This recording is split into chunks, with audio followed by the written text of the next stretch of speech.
All right, so let's get started. So this episode and the next one may be a little bit delayed. I had some computer problems over the holidays, so computer's currently in Texas, but that's not gonna stop it. Let's get recording. Hey, what is up? Welcome to this first lesson of my Basics of Photography course that I'm doing here on YouTube. If you don't know much about cameras, or you want to learn more, or you just want to learn how to make them work for you and just tell a convincing story, well, you're in the right place. We're going to be talking about that. We're going to be talking about mission work and how we can use media effectively. And of course, we're just going to be talking about how to use a camera and get the best image out of it. Because as that we know, it's not the camera, it's the person behind the camera. So I'm here to grow your skills, to teach you, coach you, and help you along the way. If you have questions, be sure to comment down below what you want to see in an upcoming lesson, and let's get started. So right off the bat, we're going to be talking about the actual camera anatomy. So I'm going to put up a lovely diagram of a camera here. We're going to start talking about the anatomy of a camera. So of course, right on the front of the camera, we have the lens. This is where the light enters the camera and goes and reaches the sensor, which we'll get to in a minute. These can of course vary in length, anywhere from a collapsible lens on a small point and shoot, or to the lens on the back of your iPhone or Samsung or other Android device. These lenses are made of glass or hardened plastic, depending on what you use. One example of a hardened plastic camera would be a GoPro, and of course glass would be the back of your smartphone or the back of an actual lens. Now, this glass does affect the image quality considerably. If it's clean, you're going to get a very crisp image. If it's dirty, smudged, or scratched, of course you will be getting a worse quality image. These lenses, of course, can vary, like I said, in length up to a couple feet long. That's when you're going to be getting into mirrorless lenses that are reaching upwards of 800 millimeters. And then, of course, we do have a couple different sizes on sensors, which we'll get to, which can vary this length of lens dramatically. So right behind the lens, where the light comes in, it then hits the sensor. Now, the sensor is what takes the light and generates the image from the light, kind of like how our eyes take in the light around us and generate it on our retina using rods and cones. So same idea, light comes in and generates this image on the sensor. Of course, it is upside down, just like how the eye functions, and then the computer inside the camera flips it. If you're using a DSLR, this image will then be sent through an array of mirrors up to a viewfinder for you to look through, or if you're using a digital mirrorless like I am, then it will be a digital image projection on a tiny screen behind the viewfinder. Of course, then behind that we have the main camera body. The main camera body is where we sit and control and can adjust different settings on our camera, be it shutter speed, f-stop, focal length if we are shooting with a collapsible expandable motorized lens, and of course we can review our images if we're shooting digital. Now, this isn't always true. If you're working on some of the very, very high-end cameras, you won't be able to see or record, and on film, of course, you cannot review your images without processing them in a dark lab later. So that's really a very basic breakdown of the camera. Of course, there's a lot of other nuanced things in it, like your storage devices you're using, the different types of lenses you're using, the f-stops, the primes, but that's very, very basic. Now, what I really want to focus on in this lesson is just talking about what I really want to talk about today in today's lesson is just talking about framing your shots. Now, as you can see with me, I currently am in the very center of a frame, but I could go over here and then you'd see a little more of what's over here. Now, it's not going to be focused because of my camera settings, but if I wanted to, it could be. Or I can be here, or I can be down in this third, or I can be in this third. Cameras are divided up into thirds. We have third, third, third, and third, third, third. I currently am shooting in the middle third. So I'm 2 over and 2 up. And this gives a very centered feel, as you can tell. It's very directional, it's very pointed, it's very, I'm talking to you and you're watching me talk to you. But what if I wanted to take a picture of, say, this twig right here? Well, what would I do? Would I put it down here? Would I put it over here?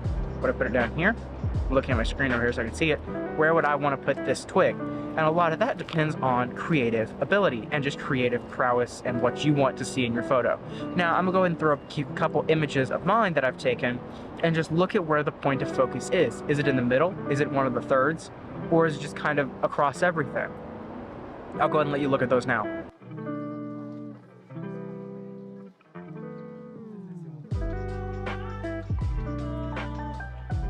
All right, so also, I would like to mention it is currently 5 degrees out, so it's cold where I am right now in Washington. Is there snow? No, there's not. Don't ask why. So that is framing. And when you're framing, each different style of framing Perhaps if you have just the end of a twig, for example, back to this twig here, if you have just the end of that twig in one of the thirds, it might be drawing your attention to that corner, and then it would be up to the viewer to interpret the importance of that positioning. Or perhaps it's in the dead middle and you're trying to do a simulated macro shot. It really all depends on the story you're trying to tell. What story are you trying to tell? All right, let's talk focal length. So I am currently about 3.5 to 4 feet away from my camera.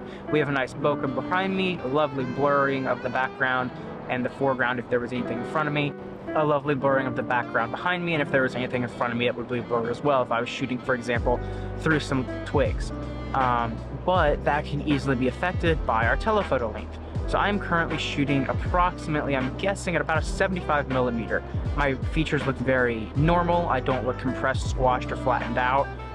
I don't look like I've been elongated, but if I was to switch to a 50 mil or less, more like a 20, I would look very, very, very bulbous, and my ears would look a lot further back than my face is, and it would become very dramatic and wide angle, like a GoPro almost, fisheye.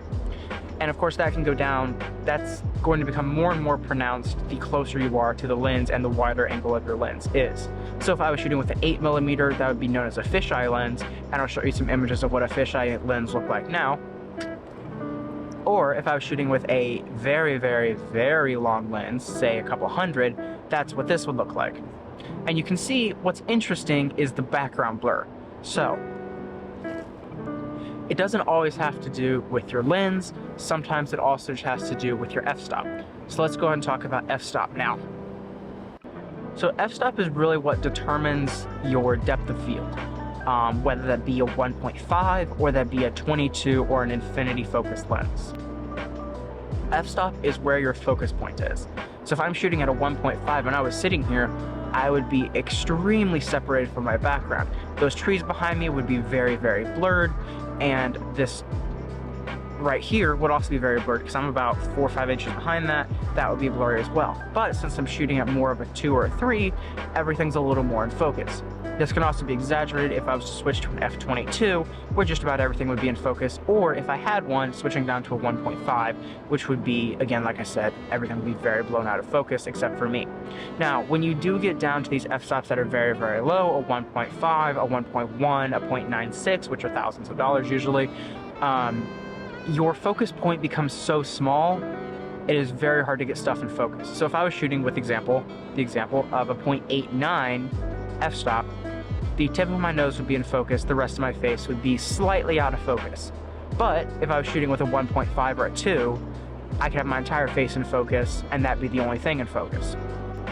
Now, how does this affect telephoto shots? Well, if I'm shooting a bird 75 feet away from me in a tree, these features are exaggerated. So I could shoot with an f4 from 75 feet away, and it would look more like an f2. Now, I don't know if there's an exact formula. I'll look it up and I'll put it on the screen here if there is, for the difference and differentiation between distance and f-stop, but I know for a fact that an f4 looks like an f2 when it's 75 feet away. But how can using f-stop really affect the story we're telling? Well, simply put, if you have something that's very, very, very shallow, so again, like an f1.5 or a 2 even, it's going to seem like the subject, especially in video, is not part of its surroundings. If you do something more like a 4, 5, 6, 7, 8, 9, up to 11, it's going to seem like they're stepping away from their surroundings, but still informed of their surroundings and know where they are. If you shoot in a straight f/22 or something, or a Focus Infinity, it's going to look like you're recording it on a high-end GoPro, where there's no depth of field and there's part of everything, everything's in focus at the exact same time. Well, why does that matter? Well, again, it goes to how you're telling your story. Is the person telling a personal account? Well, then you might want a shallower depth of field. Are they explaining how something's working in the field? Well, you might want a higher f-stop, which is actually a lower f-stop, meaning an f/22 or something between a 7 and a 12. Because when you have them as part of the story, well, it makes everything seem a lot more engaged. So I'm going to show you a few f-stop things. I'm going to zoom out on my lens, and I'm going to show you a couple of these things now. So here we are currently shooting in an f4 lens. I apologize, here we are shooting an f3.4, but if we were to change that to an f20, you can see that everything else is falling in focus. Change it to an f22, and it's more what you would see with your human eye. Let's switch that back to an f3. As you can see, this very much separates the subject from the background. Why is this good? Well, it can tell a story different. Here, it looks like we're focusing on the background, but here, it looks like we're just talking about a twig in nature. And I'm not even changing my focus. If I changed my focus to the background back there, like those trees, now, when I change this f-stop, look how different this twig in the foreground looks. As you can see, now we're focusing on the back, and that's the story we're telling. Whereas when we're doing this, we're just talking about the stuff behind the branch, and we might have just gotten out of focus of this twig rather than focusing on the twig and nothing else. So that's f-stop in a very, very short nutshell. So here we are shooting at an f3.5 with a wide-angle lens, and as you can see, I'm starting to look a little funky, right? But we'll get into more of this in future episodes and lessons, but I don't want to just inundate you with too much information right off the bat. So this is about the length they'll be. Edited down, it'll be a little bit shorter, of course, and I will catch you guys in the next video where we will start talking about a little bit of video, but we'll also be staying on photo and talking about portrait and talking about using the lens you have with smartphone versus the actual camera. So tune in next time. If you want to see other specific stuff, be sure to comment down below what you want to see and get on my newsletter. It's on my website, jacobesphotography.com. If you have questions, feel free to reach out. My DMs are always open on Instagram and Twitter, as well as my chat on my website. So I'll catch you guys in the next lesson next month. Take it easy, fam. Peace.